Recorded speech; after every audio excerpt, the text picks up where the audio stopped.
Boa tarde a todos e todas. Boa tarde, diretor. Tudo bem?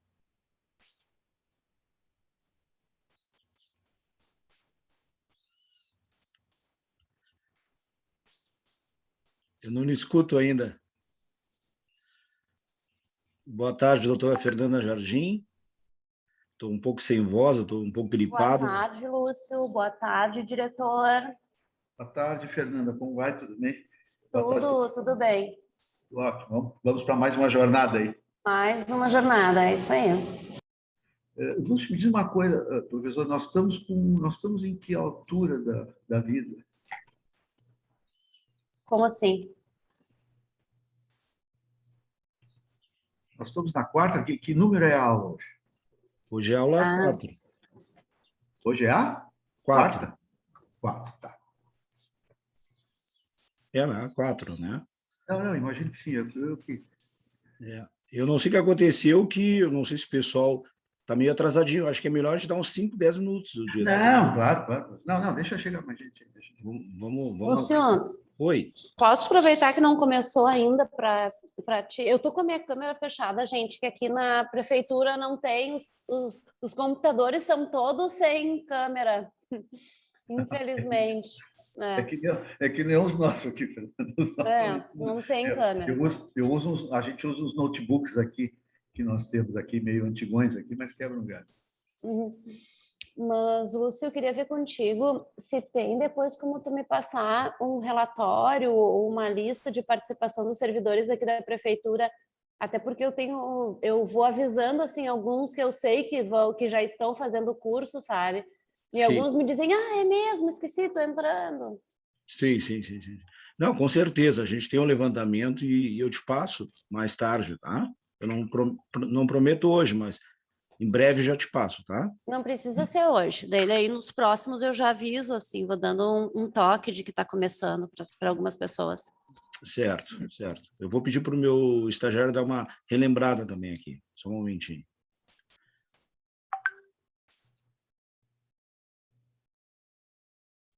O senhor está no campo, professor?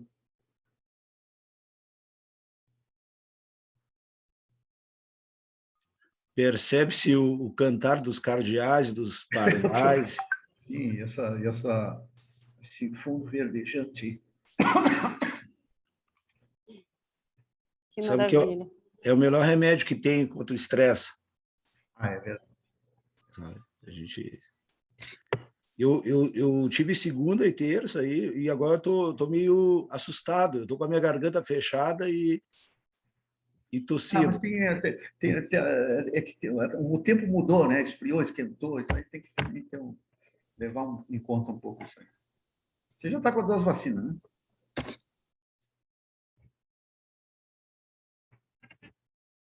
Sim, mas a gente fica sempre com o pé atrás, né? Não. A vacina é o seguinte, ela é um grande adianto, mas ela não é uma coisa 100% garantida. Na verdade, há pessoas vacinadas que não vão pegar o vírus, tem pessoas vacinadas que vão pegar o vírus e vão ter sintomas leves, mas uma percentagem muito pequena, mas aí mais voltada para condições de comorbidades, a pessoa poderá, com as 2 vacinas, pegar e não voltar. Mas esses são casos muito raros, comorbidades severas.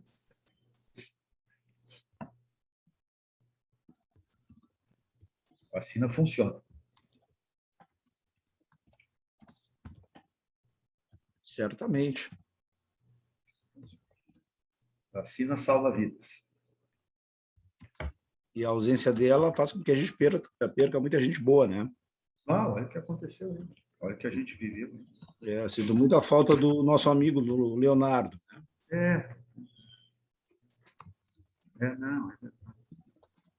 Não tem que não ter perdido mais de uma pessoa próxima.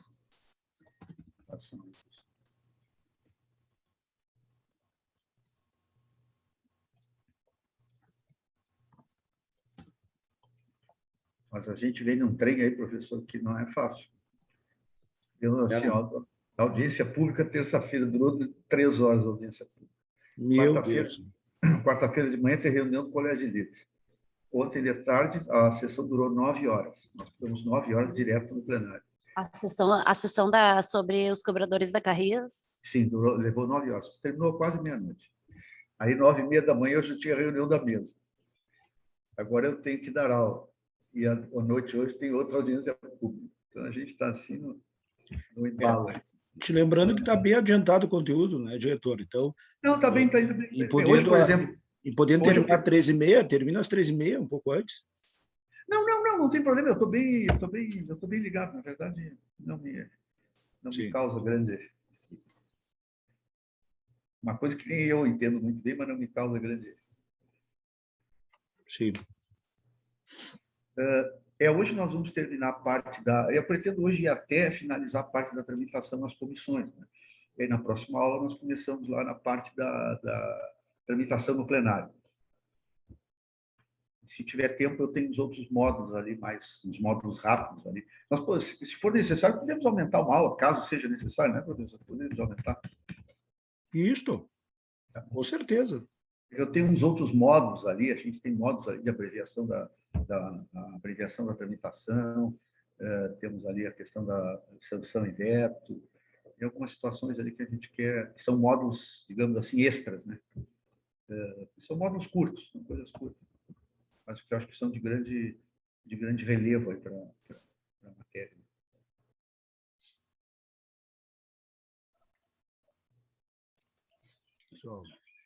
Mais 5 minutos, tá, diretor? Não, pode deixar. Estou dando um reforço aqui. Não, são 14 horas ainda, pode deixar. Estou dando um reforço. 14 horas. Podemos pegar aí uns 5, 10 minutos, aí, porque é preferível a gente pegar mais gente do que o pessoal ir entrando e pegando pela metade.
Lembrando aos nossos colegas que a chamada já consta no chat, tá?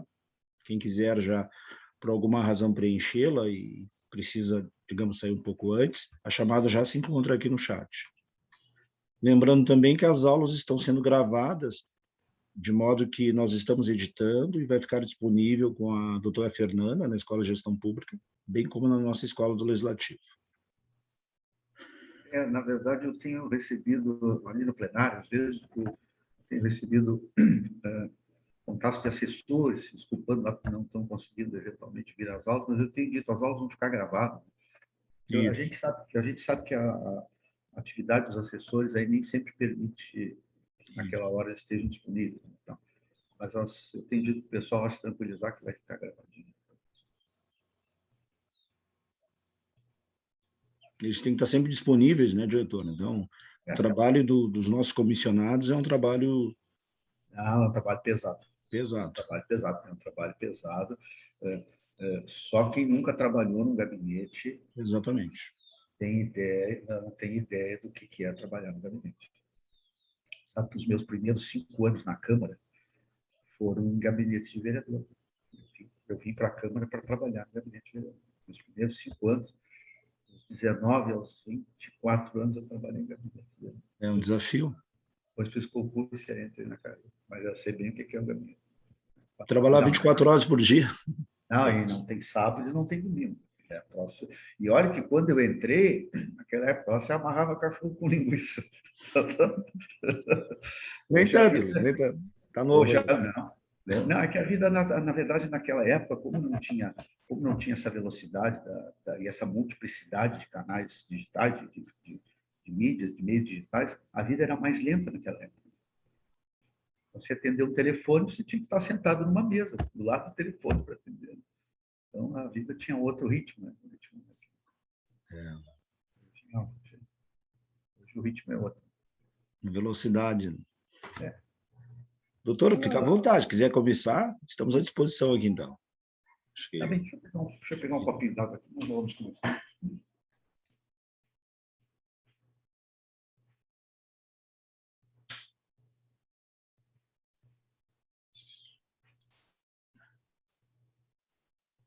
Fernanda, tu é diretor da Escola de Gestão, quer dar uma palavra, alguma coisa?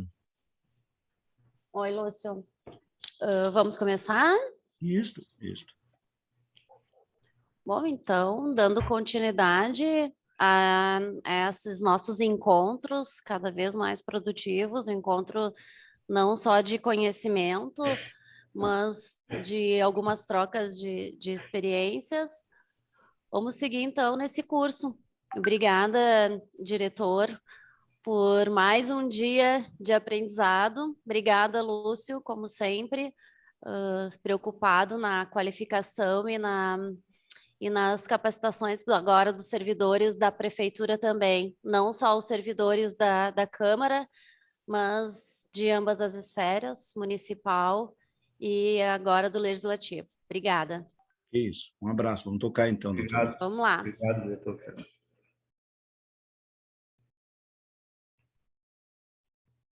Professor, se o senhor puder me compartilhar aí a tela?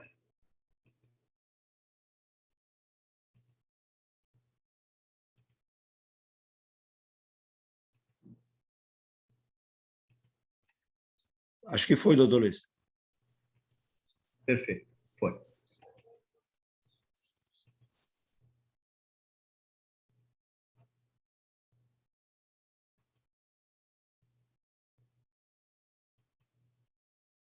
Na verdade, eu creio que até a aula passada nós tratamos essa questão dos pareceres individuais aqui, né? Estou me lembrando que essas questões aqui, prazos, pareceres, me lembro dessa questão da distribuição simultânea, acho que até aqui nós viemos, né?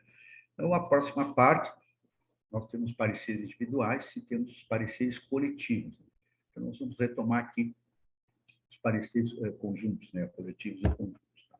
Existem algumas hipóteses em que o regimento propicia que, ao invés de cada comissão dar um parecer separado, todas as comissões se reúnam e deem um parecer conjunto, como nós chamamos. Então, é um parecer só, que é submetido a uma reunião conjunta de todas as comissões pelas quais o projeto tramitaria. Então, essa hipótese funciona. Bom, as hipóteses são as seguintes, né? A primeira hipótese, que é praticamente a grande maioria das situações, é essa do acordo das comissões, está lá no artigo 50 do regimento. Né? As comissões, elas podem, por acordo entre elas, não é, se reunir para dar um parecer conjunto. Então, essa praticamente é a hipótese que nós mais utilizamos aqui. Né?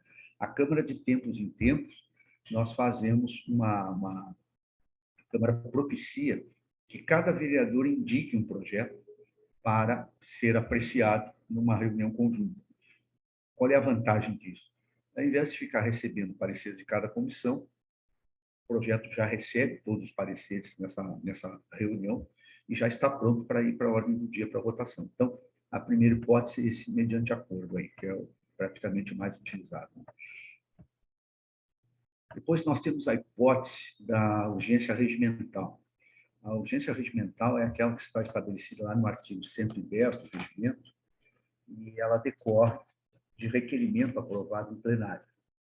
Então, o vereador pode fazer a vereadora pode fazer um requerimento, né, de urgência. Então, no caso da urgência, né, o projeto que já tenha cumprido as pautas de discussão preliminar, né, aquelas que é bem no começo da tramitação, elas podem, então, aprovar o requerimento, as comissões têm um prazo de 5 dias, 5 dias úteis para, então, se reunir e dar o parecer. Né? Mas qual é a diferença das duas hipóteses? Na primeira hipótese, como eu falei, são as comissões entram em acordo entre si para dar os pareceres. No segundo caso, a necessidade da aprovação de um requerimento em plenário. Então, essa é a diferença. Também a outra questão da diferença é que, na audiência regimental, é um requerimento do vereador. Então, o vereador pode tomar iniciativa, ele não precisa esperar, né, que as comissões deem acordo, resolvam dar acordo. Então, tem duas hipóteses, né? Uma por iniciativa das próprias comissões e outra por iniciativa dos vereadores. Aí, nesse caso, temos lá a audiência regimental. Depois nós temos duas questões aqui, que são a apresentação de emendas em projetos em primeiro lugar, emenda a projeto de emenda à lei orgânica. Como eu disse para vocês lá no início, na tipologia das proposições, né, projeto de emenda à lei orgânica é uma proposição, um projeto original. E depois, imaginemos que um projeto de emenda à lei orgânica esteja tramitando e algum vereador, alguma vereadora deseja apresentar uma emenda a esse projeto. Nesse caso, também é necessário que seja feito a reunião conjunta das comissões. A mesma coisa nos projetos de alteração do regimento. Depois, lá, quando a gente chegar lá na ordem, quando nós chegarmos lá na tramitação no plenário, temos uma sessão lá que vai ser só sobre a ordem do dia, então isso vai ser melhor detalhado lá. Mas aqui é só para vocês terem um panorama das hipóteses, então, em que nós temos a necessidade, a possibilidade e a necessidade, dependendo do caso, de nos dois primeiros casos, a possibilidade, nos últimos dois, a necessidade, então, de realização de reunião conjunta das comissões para dar pareceres. Como é que funciona, qual é a mecânica dessa reunião, né? Indicados os projetos para a reunião conjunta, eles têm que estar na posição processual de tramitação às comissões. O que significa isso? Os projetos já têm que estar apregoados, terem recebido parecer da Procuradoria e cumprido as duas sessões da discussão preliminar de pauta, né, que é aquilo que acontece bem lá no início da tramitação. Cumpridas as duas sessões de discussão preliminar de pauta, eles vão, então, para o âmbito das comissões. Então, é aí que cabe essa situação. Então, indicados os projetos, que têm esses requisitos já cumpridos, né, é feita uma distribuição, aí é o presidente da Câmara que faz a distribuição dos projetos para os pareceristas, né? Nós temos uma praxe histórica aqui de acertar com o vereador, o autor, a autora, né, para que indique um parecerista, né? Então, a gente usa, e é o parecerista indicado pelo autor ou pelo autor, o presidente, então, designa no processo como relator geral. Bom, esse relator, então, ele vai fazer um parecer, né, que depois a gente vai ver, tal, os pareceres das comissões, eles têm, no caso da Comissão de Constituição e Justiça, ele opina sobre a legalidade, organicidade e legalidade das proposições. E as demais comissões, elas opinam sobre o mérito. No caso do parecer conjunto, este parecerista, ele vai dar tanto o parecer no que respeita às questões legais, constitucionais e orgânicas, como também vai dar o parecer relativamente às questões de mérito. Bom, aí esse parecer é disponibilizado, né? E aí, no dia da reunião, então, a reunião é presidida a reunião conjunta das comissões é presidida pelo presidente da CCJ, ele que faz ele que preside, e aí, à medida que os processos foram entrando, né, na reunião, começando a ser discutidos, é facultada a possibilidade de leitura do parecer, e os vereadores têm direito a debater o parecer, a possibilidade de um debate sobre o parecer, né? E depois, ao final disso, são coletados os votos de todos os membros das comissões que integram a reunião conjunta, relativamente, então, ao parecer. Uma coisa importante é que esse parecer ele é aprovado desde que a maioria das comissões que integram a reunião conjunta daquele processo, daquele projeto, a maioria delas aprove o parecer. Então, nós temos essa situação, que é essa questão. Fundamentalmente, o funcionamento da reunião conjunta é essa. Okay? Agora, vamos tratar de pareceres aqui agora. Vamos ainda na votação, né? Ainda nos pareceres. Como eu disse para vocês, a CCJ, ela só se manifesta, então, sobre a existência de óbice de natureza jurídica, a tramitação da matéria. Qual é esse óbice? Esse óbice é afronta a dispositivos da Constituição Federal, não é? afronta dispositivos da lei orgânica, ou, eventualmente, numa questão que seja submetida a uma lei maior, uma legislação maior de legalidade. Então, a CCJ vai dar, a gente já viu lá como é que funciona, né? Pareceres são, o presidente distribui os pareceres em 5 dias, pareceres tem 6 dias mais 6 dias para dar o parecer, tem pedido de vistas, aquela situação que nós vimos. Então, a CCJ, ela só trata da existência ou inexistência de óbice. As demais comissões, pela aprovação ou rejeição da matéria, né? Então, aqui é mérito, aqui fundamentalmente é mérito, né? É uma avaliação dos integrantes das comissões se aquela matéria, no seu entendimento, é meritória para o interesse da cidade. Então, essa é a questão. Uma curiosidade sobre essa questão dos pareceres aqui, que é uma curiosidade que é o seguinte: antigamente,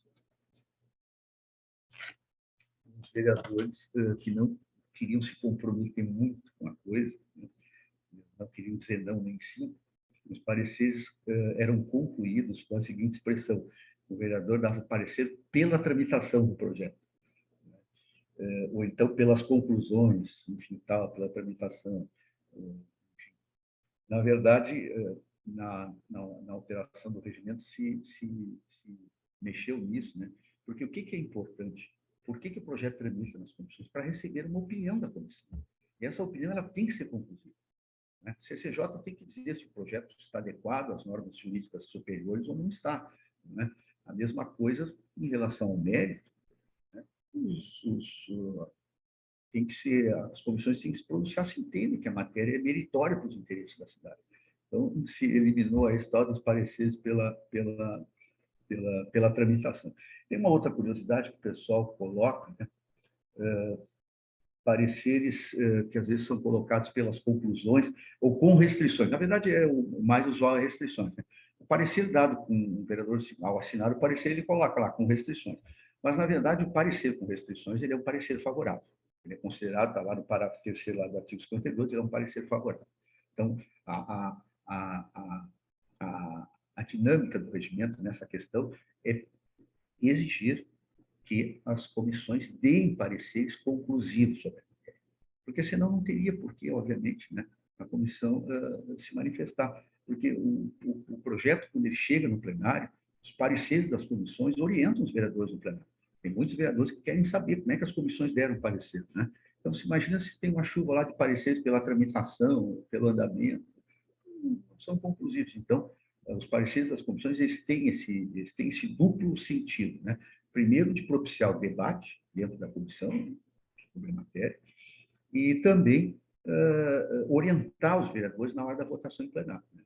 Como vocês, os colegas que recebem a priorização da votação, né? As matérias priorizadas, que a gente chama priorização, que são escolhidas lá nas quartas-feiras, na reunião do Colégio de Líderes, às 11 horas. Então, essas matérias, elas saem na lista da priorização, tem um extrato ali do projeto, tem a ementa, e tem ali os pareceres e outras informações, quórum necessário. Então, os vereadores usam muito aquilo para olhar. Você pega um projeto ali que teve, por exemplo, parecer contrário na maior parte das comissões, o vereador já tem uma outra, já dá uma outra visão. Ao contrário, um projeto que teve parecer favorável em todas as comissões, ou na grande maioria delas, já também dá uma outra orientação aí para o plenário. Então, o parecer ele é importante.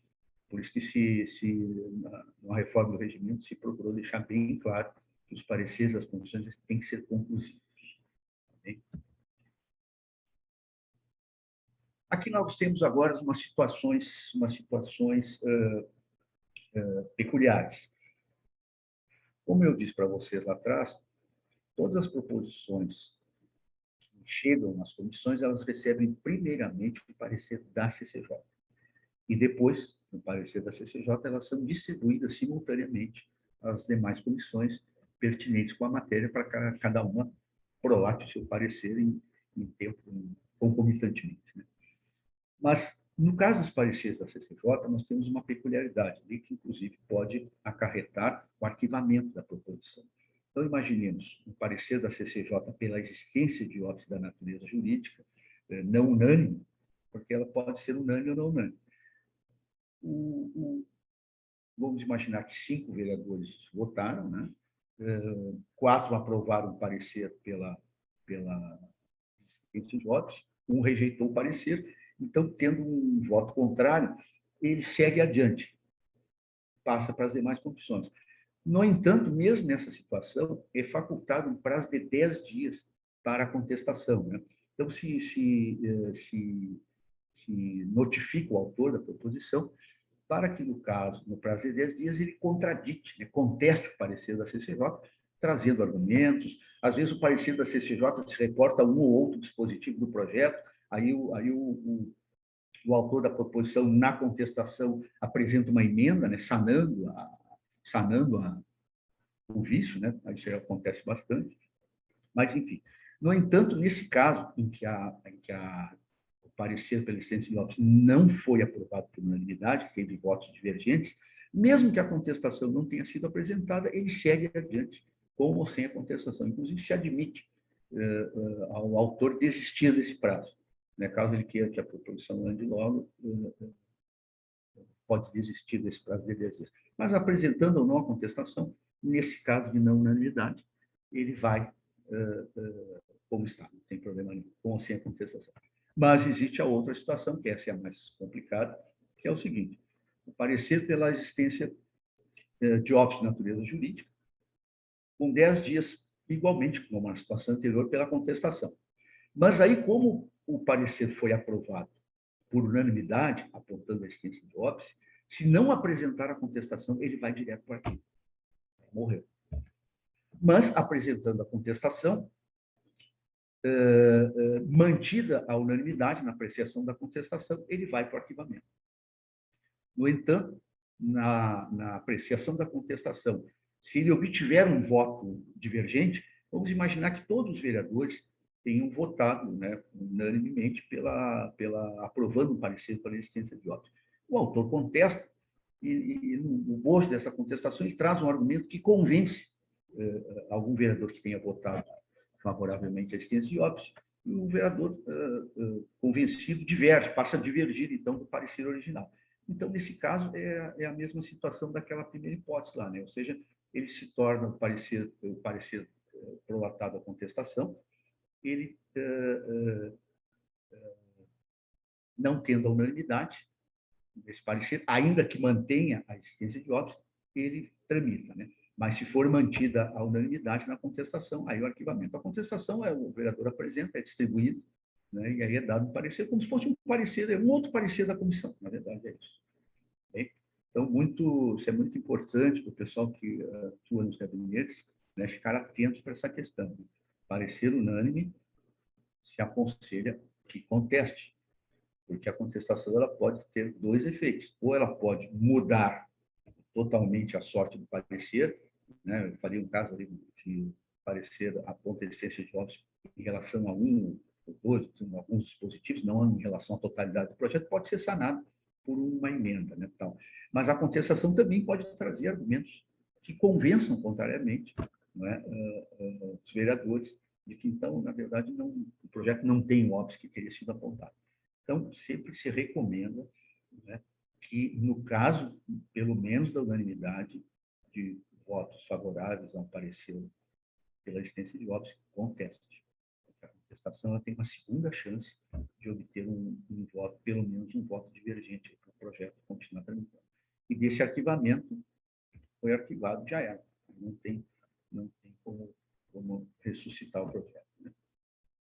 Aqui tem uma outra curiosidade. Né? Vamos imaginar que na apreciação dos pareceres, e aqui vale para todas as comissões, não só para a CCJ, digamos que o parecer empate, né? Ou seja, vamos imaginar, tenha 6 membros, né, presentes na reunião da comissão. Nós temos comissões que têm 7 membros, que é a CCJ, temos comissões que têm 6 membros, temos comissões que têm 5 membros. Vamos imaginar, mesmo nessas comissões que têm número ímpar de vereadores, que eventualmente, na hora da votação, esteja um número par de vereadores. Né? Então, se houver, imaginemos que tenha 6 vereadores na reunião da comissão, 3 votam a favor do parecer, né? Ou pela parecer que seja pela existência de óbice, ou nas demais comissões pela rejeição do projeto, mérito, né? e 3 vereadores divergem desse parecer, temos que o parecer está empatado e se considera que a comissão não se manifestou sobre o assunto, né? E aí ele segue a tramitação normalmente. Então, se considera que o parecer empatado, ele anula, digamos assim, a manifestação da comissão. A comissão zero parecer. Então, se considera, embora o parecer permaneça dentro do projeto, o parecer é colocado dentro do projeto, os votos são registrados no projeto, né? Mas, tecnicamente, se entende que aquele parecer ele não conta nem como pela aprovação, nem como pela rejeição. Na verdade, é um parecer que ele não tem força jurídica, digamos assim, para ser considerado como favorável ou desfavorável, e depois lá, mais adiante, nós vamos ver que isso tem uma certa importância. Tá bem? Bom, depois nós temos uma outra curiosidade aqui, que é o seguinte: membro com interesse pessoal na matéria fica impedido de votar os pareceres, tanto na CCJ como nas demais comissões. Aí alguém já pode saltar e perguntar, tá, mas o que é interesse pessoal? Na verdade, esse é um daqueles conceitos que a gente fala, né? Falei lá no início, são os conceitos indeterminados. E os conceitos indeterminados só tem uma maneira de determiná-los, é caso a caso. Não existe uma regra para estabelecer o que é interesse pessoal. Mas nós temos um norte um norte interpretativo para aferir isso, né? Aqui, interesse pessoal não é interesse político, não é o interesse do vereador em aprovar matéria, porque se fosse por isso, o autor não poderia botar o seu próprio o parecer do seu projeto. Então, porque ele tem interesse. Só que esse interesse do vereador ele é de natureza política. Aqui, para fins desse dispositivo, o interesse pessoal aqui é interesse material, interesse econômico, interesse do ponto de vista material. Então, é nesse caso que o vereador fica impedido de votar, porque aí seria, é lógico entender, vamos imaginar que uma matéria, de uma certa forma, beneficiar o vereador, a família, enfim, então ele tem interesse pessoal nisso, né? Então ele tem que poder aferir uma vantagem econômica com isso, né? Então, obviamente, temos uma regra aqui ética, né? De que quando a coisa me favorece, eu não sou eu que voto a favor dela, os outros é que votam, né? Então, é importante deixar bem claro que esse interesse pessoal ele não é interesse político. Essa confusão é feita muito aí, mas tem interesse pessoal. Não, ele não é um interesse político. O interesse político não impede o vereador de votar no parecer do seu próprio projeto. Mas aqui, o interesse aqui é de natureza material. Tá bem? E agora vamos para os pedidos de diligência, né? O projeto, quando está no âmbito da comissão, pode ser feito um pedido de diligência. O que é um pedido de diligência? É um pedido dirigido à autoridade pedindo um esclarecimento a respeito do projeto, em termos para fins de esclarecimento de determinado aspecto do projeto. Isso acontece muito em projetos que têm uma influência grande aí na estrutura da administração municipal, nos serviços municipais, então tem muita e também questões de direitos, enfim, às vezes os vereadores querem uma informação mais detalhada sobre algum detalhe do projeto que não está bem claro lá na exposição de motivos, de por que aquele dispositivo tem aquele conteúdo, né, o que está querendo se dizer. Então, eventualmente, pode ser feito um pedido de diligência. Tá? Então, o pedido de diligência ele é feito ao presidente da comissão, né? E só pode ser feito enquanto ele estiver ainda no âmbito da comissão, né? Então, é importante isso. Obviamente que depois que a comissão já tiver dado o parecer, a comissão encerra o seu ofício com a aprovação do parecer, né? O empate do parecer, né? Então, aí a comissão encerrou o seu ofício. A partir daí, não cabe mais pedidos de diligência. A diligência tem que ser antes da tomada dos votos do parecer, porque senão também não faz muito sentido. Bom, essa é uma situação.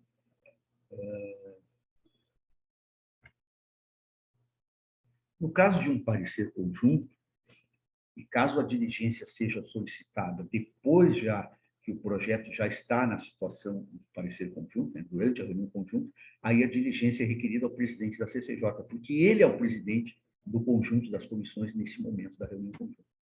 Então, aí o pedido é feito, ele é feito diretamente para o presidente presidente da CCJ. Depois nós temos um aspecto também que é importante, né?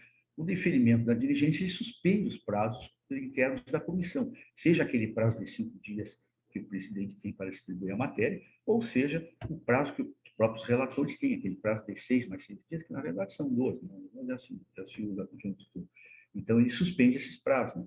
Que não é razoável que na pendência da resposta para a elucidação de uma dúvida sobre o projeto, continue fluindo o prazo para o parecerista formular o seu parecer. Daqui a pouco esse esclarecimento ajuda ele também, ainda que não seja ele o formulador do pedido de diligência, né, o esclarecimento da questão pode ilustrá-lo aí na oferta do parecer, né, na conclusão do parecer. Então, essa regra aí é importante. Né? Temos uma situação aqui em que não cabe a diligência, né? Em proposição naquele regime de urgência regimental, que é aquele lá do artigo 110 do regimento. Tá?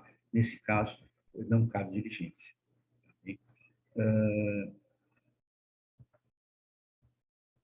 Uma questão importante aqui, que é objeto de um debate há anos na Câmara, e parece que agora começa a tomar forma para se resolver, é o seguinte: quanto tempo tem autoridade para responder o pedido? Na verdade, não temos prazo estabelecido. Então, não é comum. Não é? Teve um ano que isso ficou muito famoso, que em determinado ano, um determinado vereador presidente da CCJ disparava pedidos de diligência até para o Vaticano. Tá? E isso tinha um objetivo político, né, de retardar a tramitação da proposição. Isso realmente é um daqueles... Olha, uma das raras situações em que o regimento...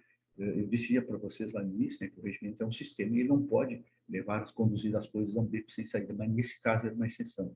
A coisa ficar no beco sem saída. Bom, o que está se arbitrando agora? Esse já é um debate que vem há alguns anos, mas agora está se arbitrando, né, estabelecer um prazo.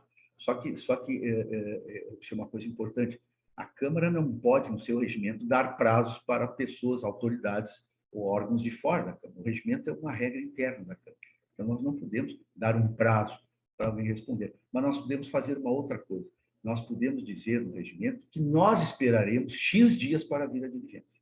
E não vindo, o projeto segue a tramitação. Então, é isso que está se desenhando aí, proposta nesse sentido, estabelecer no regimento, então, um prazo X, que ainda não está decidido. Se, olha, feita a diligência, né,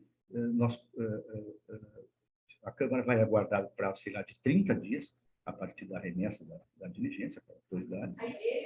E se nesse curso desses 30 dias não for respondido, então o processo tramitará. Hoje nós temos essa lacuna aí que leva a um beco sem saída. Acho que é uma das poucas situações, acho que é a única situação do regimento que eu me lembro que leva a uma situação.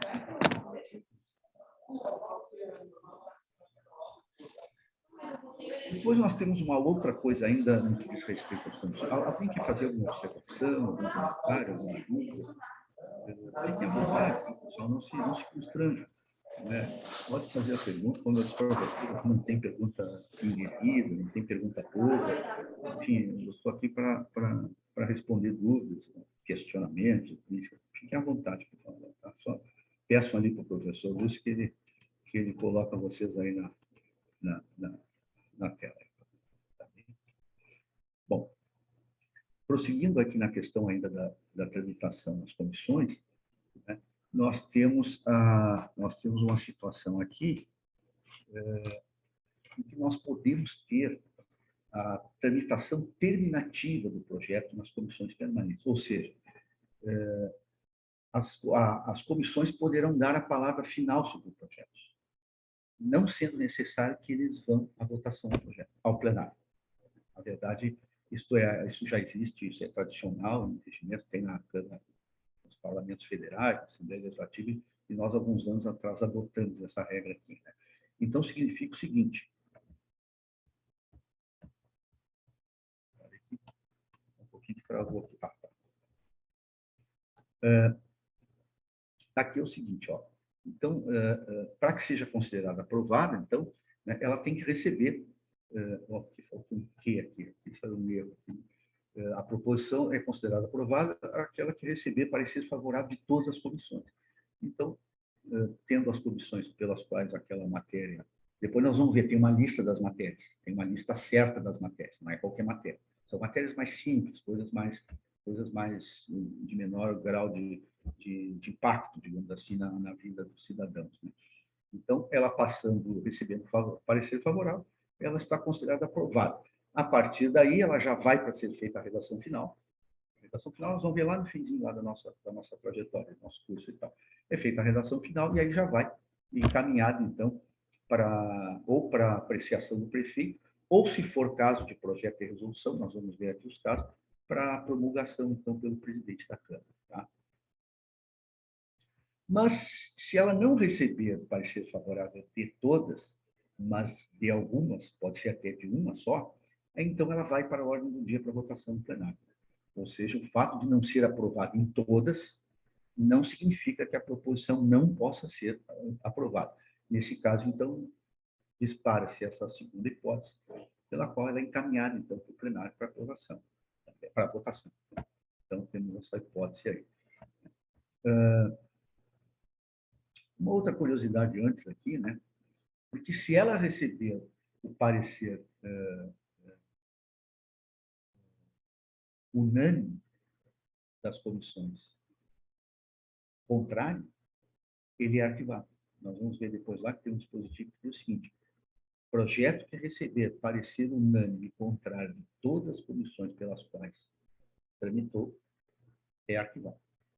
Então, isso vale na reunião conjunta, vale nos pareceres individuais, aqueles pareceres que cada comissão vai individualmente, como o parecer conjunto. Se receber parecer contrário de todos, vai para o arquivo. Nesse caso aqui, obviamente, não sendo parecer contrário de todos, né, ele vai para o plenário.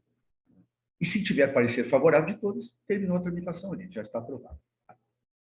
Tem uma outra regra aqui no dispositivo, né, que trata de dizer o seguinte: por requerimento de 1/6 dos membros da Câmara, a proposição pode ser apreciada no plenário. Então, o que acontece? Vamos imaginar que, ainda que seja um projeto que possa ter a tramitação terminativa nas comissões, né, pode querer que o vereador, o autor, pode querer que o projeto, mesmo assim, vá para o plenário. Mas aqui, então, é necessidade de um requerimento de 1/6 dos membros da Câmara.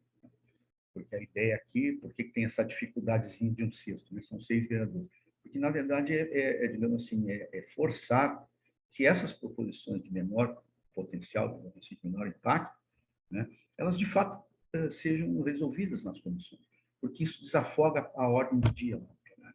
Vocês vão ver aí, vocês podem ver, a Câmara chegam na ordem do dia, que é a fase processual no qual as proposições dos projetos podem ser votados, muito mais proposições do que a Câmara tem capacidade de votar. Nós normalmente chegamos no fim do ano, a cada ano fica um estoque lá de 200, 240 projetos que não conseguiram ser votados naquele ano, que chegaram na ordem do dia, mas que não conseguiram ser votados.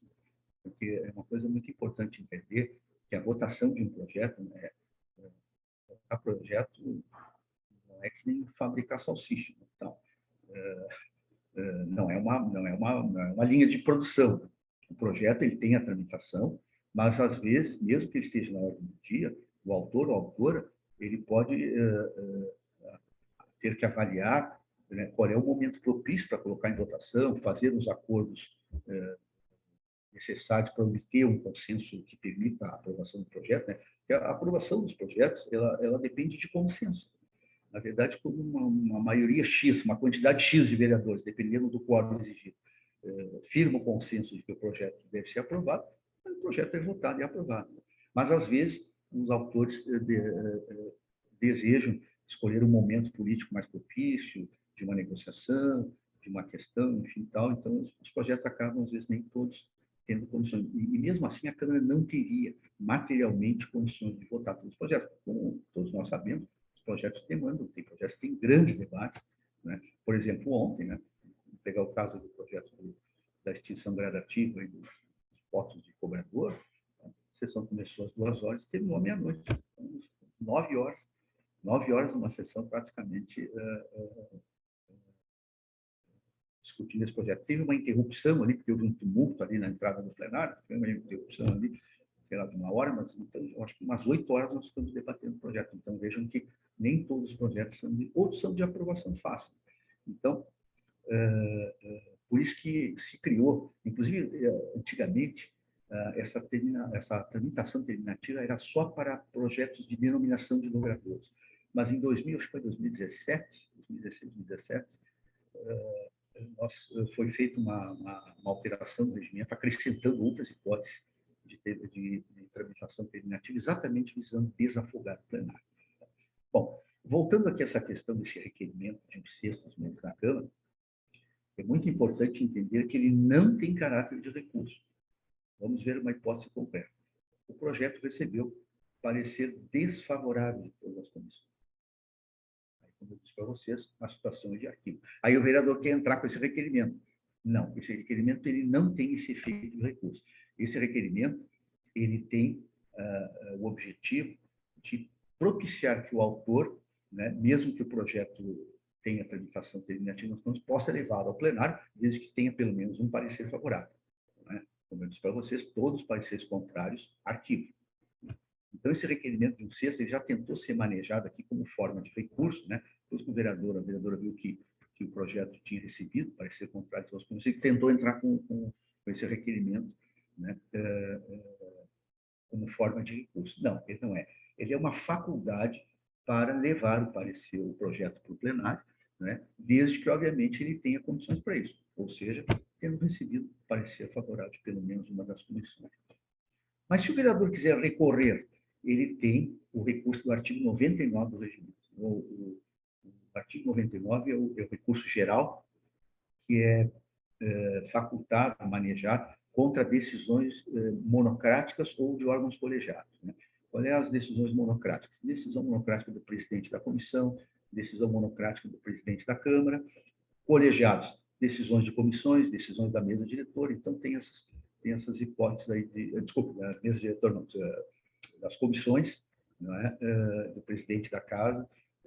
São decisões, esse recurso é um recurso de matérias legislativas, não é um recurso administrativo. Né? Uma vez fizemos um caso que foi uma decisão desfavorável da mesa em relação a um assunto administrativo, o vereador manejou um recurso do artigo 99, mas não, esse recurso ele não tem caráter de recurso administrativo, ele tem caráter de recurso legislativo, em relação a decisões legislativas tomadas pelo presidente de comissão, pelo conjunto da comissão ou pelo presidente da Câmara. Então, são hipóteses que cabe esse recurso do artigo 99. Vamos falar um pouco mais sobre ele, mas é muito importante, então, esclarecer isso. Né? Essa questão aí desse requerimento de 1/6 dos membros. Okay? Vamos ver agora, então, eu disse para vocês que nós temos os números são certos, né? Como se diz na língua oficial do direito. Antigamente, a língua oficial do direito era o latim. Então, tinha os famosos brocados jurídicos, né? Duralex, sedilex, daí para fora. Então, se usava muito antigamente, quando eu estava na universidade, ele se usava. Já estava diminuindo, é verdade, não sou tão antigo assim, mas já estava diminuindo um pouco o uso dos brocados, aí, dos brocados latinos. Mas, nesse caso, dá para usar um brocado latino, que são números clausos. Né? Não, desculpe, números apertos, né? Que é o caso em que nós temos o rol definido, né? De situações que são albergadas pelo dispositivo. Então, os casos pelos quais as proposições podem ter tramitação terminativa nas comissões são apenas esses. Primeiro, denominação de próprios municipais, logradouros, vias e equipamentos públicos. Nesses casos, já era um caso mais antigo, foi a primeira, como eu disse para vocês há pouco, foi a primeira situação em que nós tivemos essa possibilidade, né? Foi em relação aos denominadores aí de próprios são prédios municipais, tá?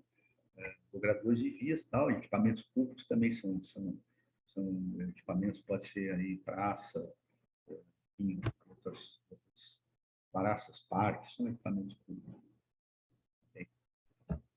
Cabem também para a inclusão de efemérides nos calendários municipais. Nós temos aqui, não me perguntem por quê, nós temos 2 calendários de efemérides. Nós temos um calendário que é de datas comemorativas e o outro é o calendário de eventos, uma coisa assim. Então, tem Tem 2 calendários aí, então. E a inclusão das efemérides, né? Dia, né? Dia do professor, enfim, outras né? Dia de conscientização para determinada luta, determinada questão. Então, a inclusão das efemérides nos calendários, elas têm essa característica de terminativo nas comissões, né? Temos também o caso das declarações de utilidade pública. Tá? Vejam que esses 3 casos aqui são através de projeto de lei. Tá? São projetos de lei sujeitos à sanção do prefeito. Né? Tanto a denominação de logradouros, como a inclusão de efemérides e as declarações de utilidade pública são feitas através de lei. Né? Projeto de lei estão submetidos à sanção. Então, as declarações de utilidade pública, quando uma entidade, então, requer que seja declarada de utilidade pública, nós temos uma lei municipal que estabelece quais os requisitos que a entidade tem que ter para ser declarada de utilidade pública. E essa declaração de utilidade pública, às vezes, ela é um requisito para obter recursos que são transferidos por órgãos do governo federal, do governo estadual. Se exige uma declaração de utilidade pública, porque aí se comprova, através dessa declaração, que a entidade ela presta serviço à comunidade, presta serviços desinteressados à comunidade. Desinteressados aqui é desinteressado no sentido material. É aquela mesma história que eu contei lá do interesse do vereador, interesse material. Aqui, desinteressados no sentido material. Ou seja, presta serviço para a comunidade sem objetivo adulto. Essas são as declarações de utilidade pública. Aí nós temos as premiações. Né? Vocês sabem que no regimento da Câmara é 130. 134, tem as premiações de 32, tem as premiações e tal. Então, quais são as premiações? As premiações que nós temos são a Comenda Porto do Sol, né? O Troféu Porto Alegre, nós temos também o Diploma de Honra Mérito. São essas três potes. Nenhuma bobagem.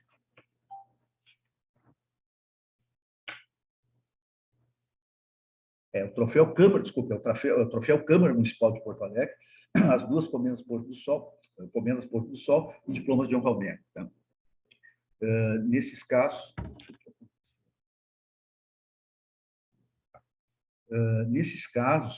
né, essas premiações, nós chamamos isso de premiação. Né, são feitas através de projeto de resolução, então concede a Comenda Porto do Sol a tal pessoa, concede o Troféu Câmara Municipal de Porto Alegre a tal pessoa, concede um diploma ao Roberto, pode ser dado para pessoas físicas ou jurídicas, nós temos lá uma resolução que disciplina isso, a resolução 2083, né? Então, esses prêmios, essas premiações também têm apreciação terminativa nas comissões. Mas vejam que eu coloquei ali, é um tipo de premiação, que são os títulos de cidadania. Esses títulos de cidadania, não. Esses títulos de cidadania, as premiações, como eu disse, são feitas por projeto de resolução. Por quê? Porque elas são concedidas pela Câmara. Então, é uma norma interna da Câmara que concede essas premiações. Então, por isso que é através de projetos de resolução, matéria de economia interna da Câmara. Mas os títulos de cidadania não entram nisso, porque quem concede o título de cidadania não é a Câmara, é o município. A Câmara vota o projeto, mas quem concede o título é o município de Porto Alegre. Tanto é que os títulos de cidadania são concedidos por lei. Então, tem essa questão e tal. Os títulos da cidadania são 2. O cidadão de Porto Alegre, para aquelas pessoas que não nasceram em Porto Alegre, e o título de cidadão emérito de Porto Alegre, para aquelas pessoas que nasceram em Porto Alegre. Né? Então, são esses 2 títulos de cidadania. Esses títulos de cidadania têm uma característica importante, que são títulos que são necessários 2/3 dos votos para aprovação. Então, é necessário 24 votos, ou seja, é necessário um quórum alto, né? A outorga do título de cidadania tem que ter um consenso bastante grande, né, para conferir essa honraria para uma pessoa. Então, é necessário... nós, depois de uns anos para cá, já bastante anos para cá, nessa questão dos títulos, nós passamos a exigir que junto com o projeto, está na resolução, né? Não tiramos do nada, isso foi colocado numa resolução, exigindo que o homenageado ele dê anuência por escrito e aceita se submeter ao pleito da Câmara para receber o título. Né? Por que isso? aconteceram situações, às vezes o vereador tinha o desejo de surpreender o homenageado com a aprovação do título. Mas o diabo mora no detalhe, como todos nós sabemos. E, às vezes, ocorreu o caso de que o homenageado abria o jornal no outro dia e ficava sabendo que a Câmara havia lhe negado o título de cidadão. Vocês imaginam a confusão, o constrangimento que isso causou. Tivemos alguns casos, é verdade que foram pontuais, mas houve casos de pessoas até bem conhecidas que tiveram títulos negados aqui. Então, agora passou-se, já de uns bons anos para cá, passou-se a exigir essa anuência para não dar confusão. Só o sujeito vai sabendo que vai ser submetido ao pleito da Câmara. Mas, como eu disse para vocês, só figuras assim que têm uma situação polêmica, assim, que correm mais risco. Né? Mas, de modo geral, a Câmara tem por hábito aprovar os títulos, tem por hábito reconhecer que é uma proporção do vereador, que ele reconhece aquela pessoa como importante para a cidade. Então, de regra, se aprovam os títulos. Mas pode acontecer esse pequeno detalhe. Então, foi só uma curiosidade. Então. E, por fim, nós temos as indicações. Né? As indicações são proposições, né, que visam ofertar uma sugestão, né, para a autoridade. As indicações elas podem ser dirigidas tanto ao prefeito, como podem ser dirigidas ao governador, às esferas estaduais e à esfera federal também. Pode ser feita indicação para o presidente da República, ministro, governador, enfim, tal. Pode ser para o prefeito. Então, essas indicações são sugestões, na verdade, né? E essas indicações, então, elas recebem o parecer da comissão, né? E recebendo o parecer favorável, essa indicação, então, é considerada aprovada na comissão. Se receber parecer contrário, isso é arquivado. Esse é o caso, então, da tramitação terminativa. Bom, eu já tinha adiantado para vocês, né? Ainda no âmbito das comissões, a proposição que recebe todos os pareceres contrários pelas comissões pelas quais tramitou. Se os pareceres forem individuais pela existência de óbitos, no caso da CCJ, e rejeição das demais comissões, é o arquivamento. Como eu falei para vocês, fica arquivado. Né? Uma curiosidade aqui interessante. Eu falei para vocês que, no parecer da CCJ, caso não seja unânime, o projeto tramita. Mas vejam que ele continua tramitando com um parecer contrário da CCJ. Então, essa foi uma questão que me apareceu uma vez, né? O projeto recebeu parecer contrário de todas as comissões, e aí o assessor disse, não, mas ele teve um voto divergente na CCJ, então ele tramita. Tal. Sim, ele tramita, mas tramita com um parecer contrário. É importante ter isso. A mesma coisa acontece no caso de parecer conjunto, né? Se o projeto, o parecer foi pela existência de óbitos e rejeição aprovado por todas as comissões de arquivamento. Eu falei que na conjunto tem um parecer só que fala tanto sobre a questão jurídica como a questão de mérito. Também aí ele vai para arquivamento. É uma hipótese que os projetos são arquivados. Tá? Agora nós vamos entrar no ponto, bem tranquilo, um ponto mais detalhado, que é a questão da apresentação de emenda, substitutiva e mensagem retificativa. Nós vamos ver aqui as hipóteses, né, em que essas proposições podem ser apresentadas. Nós temos os projetos, são as proposições principais, e a emenda, subemenda, substitutiva e mensagem retificativa são proposições acessórias, ou seja, né, elas só sobrevivem agregadas à proposição principal. Elas não têm vida própria, elas precisam de uma proposição principal para poderem prosperar. No caso da emenda, nós temos 3 tipos de emenda de acordo com o nosso regimento. Elas podem ser supressivas, no caso da emenda que determina a supressão de um dispositivo de um projeto, suprime o artigo 5º do PLE tanto. Então, ela é uma emenda supressiva. Então, é um comando bem simples, né, de supressão de um ou mais dispositivos do projeto. Depois, nós temos as emendas modificativas, são aquelas emendas que dão nova redação para dispositivos constantes do projeto. Ou seja, temos lá um artigo do projeto, a vereadora entende que tem uma ideia melhor de redação para aquele dispositivo, para que ele alcance melhor o objetivo. Então, apresenta uma emenda dando nova redação, né, para o caput do artigo, o inciso, enfim, para qualquer uma das partes, né, do projeto. Tá? Então, elas são as modificativas. E, por fim, as emendas aditivas são aquelas que acrescentam dispositivos no projeto, né? Acrescentam um novo artigo, acrescentam um novo inciso, acrescentam um novo parágrafo. Então, são as emendas que trazem novos dispositivos para dentro do projeto. Também. A questão da apresentação, né? Como é que as emendas são apresentadas? De um modo geral, elas são apresentadas a partir da autuação do projeto até a aprovação do parecer da última comissão. Então, vejam que ela pode ser... Aqui nós estamos falando no âmbito das comissões. Lá, quando nós vamos falar da tramitação no plenário, nós vamos ver a hipótese de apresentação de emendas na ordem do dia. É outra coisa. Aqui nós só estamos tratando da apresentação de emendas no âmbito das comissões permanentes. Tá bem? Então, nós vamos fazer aqui... Então, ela cabe a partir da autuação do projeto. A autuação do projeto é a partir do momento que o projeto é protocolado. Tá? E cabe até a aprovação do parecer da última comissão, né? Porque depois que a última comissão ela dá o parecer, não é? O que acontece? O projeto já entra na fase da ordem do dia. Encerrou a tramitação, foi aprovado o parecer da última comissão, como eu disse para vocês, né? Os pareceres, embora sejam depois do parecer da CCJ, as comissões elas podem dar os pareceres simultaneamente, né? Diferentemente do que era antes, que ia de comissão por comissão, né? Depois uma alteração boa que foi feita e tal, muito salutar, então ela ser distribuída a todos ao mesmo tempo. A última que der o parecer, né? Cabe a emenda até o momento que a última comissão dessas todas que vão dar parecer concomitante votar o parecer. Então, depois disso, só caberá as emendas lá na ordem do dia que nós vamos ver as hipóteses em que isso é cabível. Tá? Então, podem ser apresentadas nessa comissão. Isso é um detalhe interessante. Apresentada a emenda durante a tramitação das comissões, a proposição retorna, a emenda retorna para parecer das demais comissões.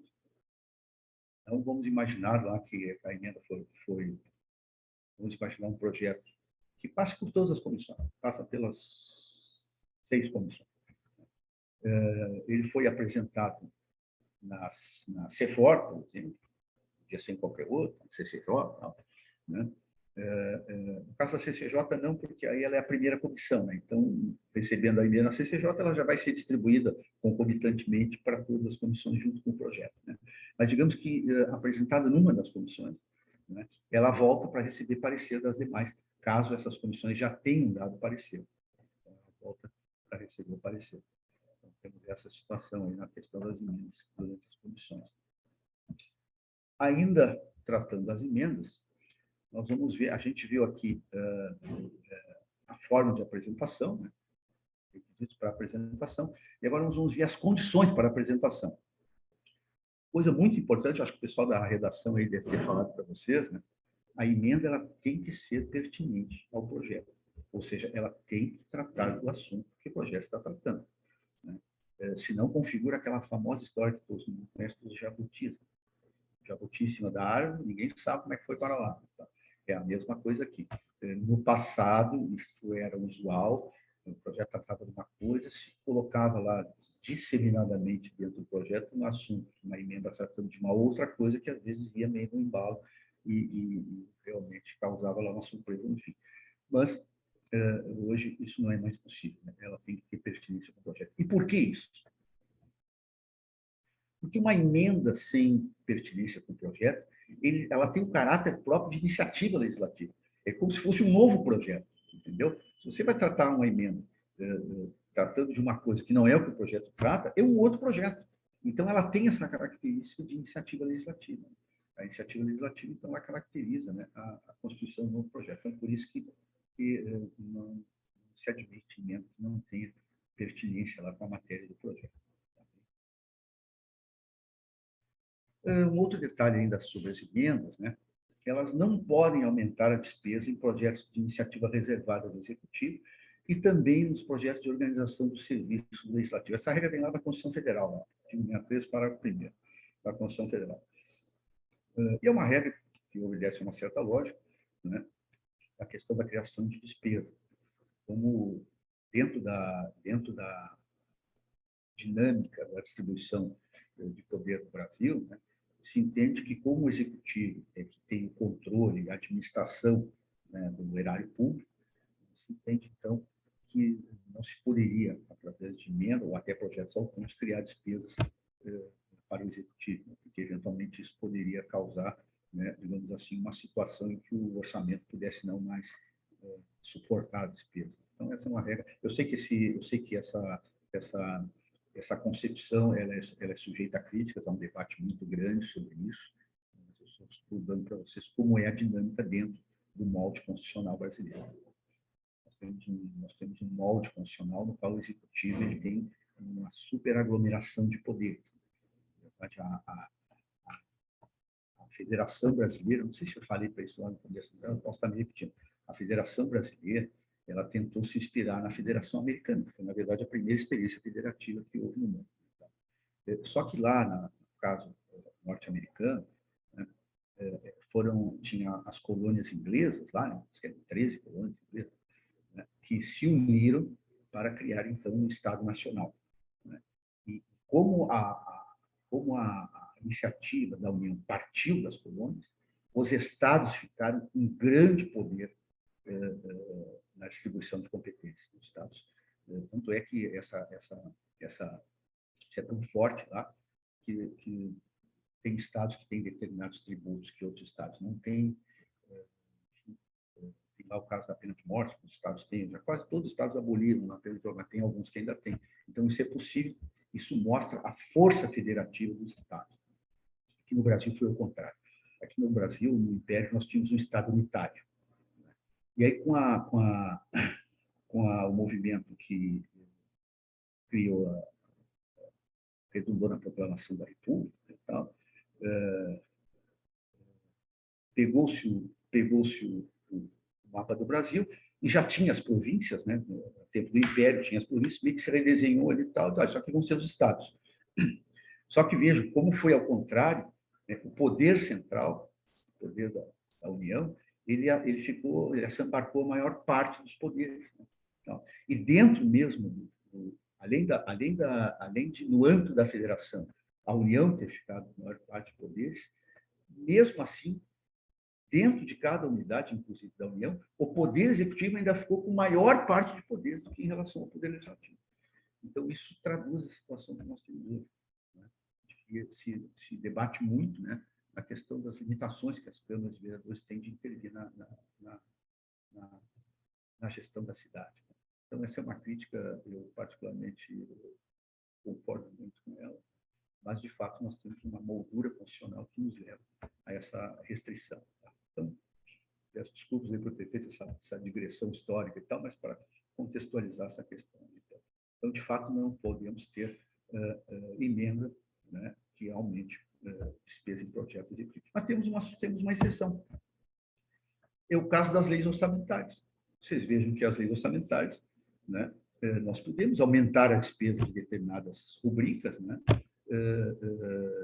Isso constitui aumento. Nós temos uma rubrica lá que tem X bilhões de reais, você bota mais X, você aumentou, né, a despesa. Então, mas isso é possível dentro da técnica orçamentária. Né?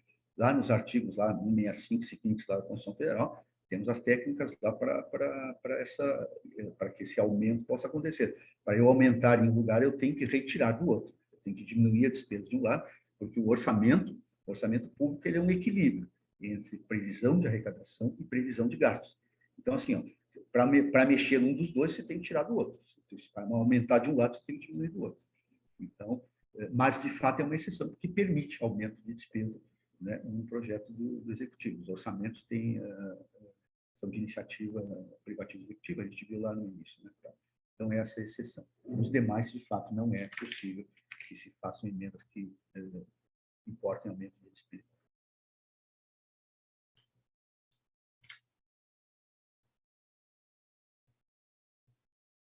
Agora vamos para as próximas tipologias. Aí. Subemenda. Né? Subemenda, ela visa alterar uma parte de uma emenda. Simplesmente isso. Né?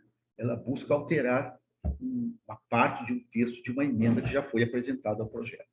Então, ela fundamentalmente é isso. Não tem maiores detalhes sobre isso. Né? A apresentação é a mesma das regras das emendas. Né? E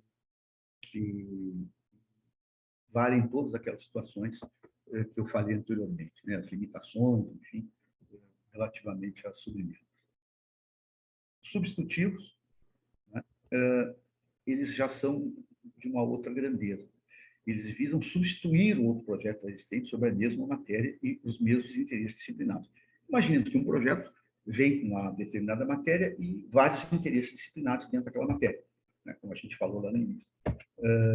E o substitutivo, o vereador, a vereadora pode entender que tem uma ideia melhor para arranjar o tratamento daquela matéria e daqueles interesses, então ele apresenta o substitutivo, então, que visa reescrever o projeto, visa dar novo formato para aquele projeto, e ele tem essa característica, né? Ele é chamado também, tem um apelido para ele, que é emenda global. Então, como pega todo o projeto, mas a gente prefere chamar de substitutivo para não confundir com a emenda. A emenda é uma coisa que mexe com parte do projeto, né? Como a gente viu, emenda e subemenda mexe com parte. Substitutivo muda todo o projeto. Tá bem? Apresentação. Ele pode ser apresentado desde a discussão preliminar de pauta até a aprovação do parecer da última comissão. Veja que tem uma diferença em relação às emendas, né? Nas emendas, nós vimos que elas podem ser apresentadas desde a atuação do projeto.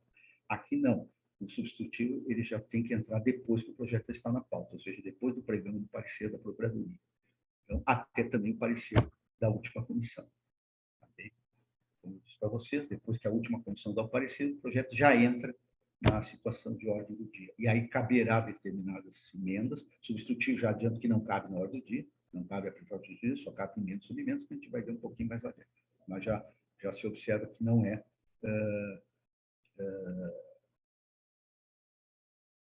Bom, no caso de substitutivo a projeto de emenda no orgânico, né, a apresentação será exclusivamente durante a pauta. Essa característica para esse projeto. O projeto de emenda orgânica é um projeto de natureza especial, né? Ele precisa alterar, né, a regra maior aí do município. Então, ele tem algumas características especiais. Então, o substitutivo é um projeto de emenda orgânica só durante as 2 sessões de discussão plenária. Depois disso, não pode nem antes, não pode depois. Mas é muito raro um substitutivo, projeto de emenda orgânica. Eu vou ser bem honesto, mas eu nem me lembro se eu já vi. Tanto tempo que eu nem me lembro se já vi ou não vi. Mensagem retificativa. Ela é uma faculdade que o prefeito tem de apresentar alterações em projetos da sua autoria. Então, é simplesmente isso, né? O prefeito encaminha um projeto para a Câmara, depois lá ele percebe a necessidade de alterar, ou através de uma demanda lá, oriunda da discussão do projeto, isso acontece muitas vezes, já no curso do debate do projeto aqui na Câmara, né, surge aí uma ideia nova, uma melhoria, mas como se trata de projetos de iniciativa reservada do Executivo, não cabe menos de vereador. Então, naqueles casos que pode haver aumento de despesa, né? Então, normalmente se encaminha o executivo, né, através do governo, da acordo, e aí o governo manda, então, uma mensagem retificativa. Então, depois, as regras para a apresentação das mensagens retificativas são as mesmas das emendas substitutivas, né? Ou seja, se a mensagem retificativa ela alterar parte do projeto, ela tem tratamento de emenda. Está escrito lá no regimento isso. E se ela tiver a característica de substituir o projeto, o tratamento dela é dado como substitutivo. E obedece, então, às mesmas regras que nós temos lá. Bom, professor, eu encerrei aqui, nós encerraríamos aqui a parte da tramitação nas comissões, né? E eu acho que seria oportuno nós iniciarmos a parte da tramitação. Pediria que, se possível, pudéssemos começar na próxima aula. Perfeito, professor. Eu sei que teríamos ainda uma hora quase aí de trabalho, mas eu vou pedir... O senhor me escuta bem? Estou quase sem voz. Não, escuto, professor, escuto. Eu vou pedir... Não, eu acho que combinado, diretor, combinado. Semana que vem, está excelente a sua apresentação. Tá. Fiz algumas anotações aqui. Contudo, estou meio impossibilitado de falar, estou quase afinando a voz, mas eu acho que todos nós estamos agradecidos pela sua excelente aula, excelente explanação. E aí deixamos para a semana que vem E aí vamos trabalhando as próximas aulas, diretor. Porque é um tema novo, né? Um tema. Não, aí a semana que vem a gente dá as 2 horas de aula com esse tema aí da tramitação no plenário. Eu não quero fazer pela metade os temas, né? Tá. Perfeito, diretor. E não gostaria de fazer pela metade. Então. E eu vou Há muitos confessar para comentários vocês, aí eu vou confessar para vocês, eu vou pedir um crédito para vocês aí, porque eu estou muito cansado. Vou dizer que nos últimos dias aí tem sido. Ontem eu fui dormir 3 horas da manhã, hoje, 3 horas da manhã. Então, ainda tem uma audiência pública agora à noite, então vou pedir a gentileza de juntar essa funcionalidade, digamos assim, técnica com a minha situação pessoal aí, para retornar na próxima semana. Agradeço muito a todos vocês.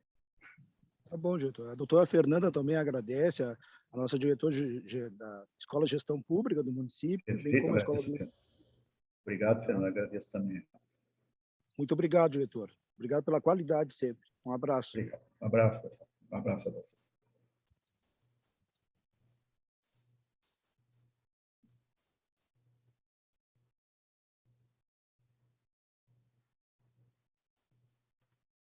Há comentários aqui da Ângela, né? Maravilhosa aula, Bruno, né? Elogiando, explicação concisa e objetiva, doutor o Marcelo Fernandes também, aula excelente. Então é isso, diretor. Um abração. Agradeço as palavras gentis.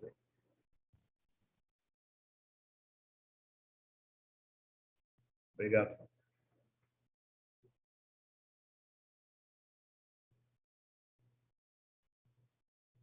Podemos encerrar?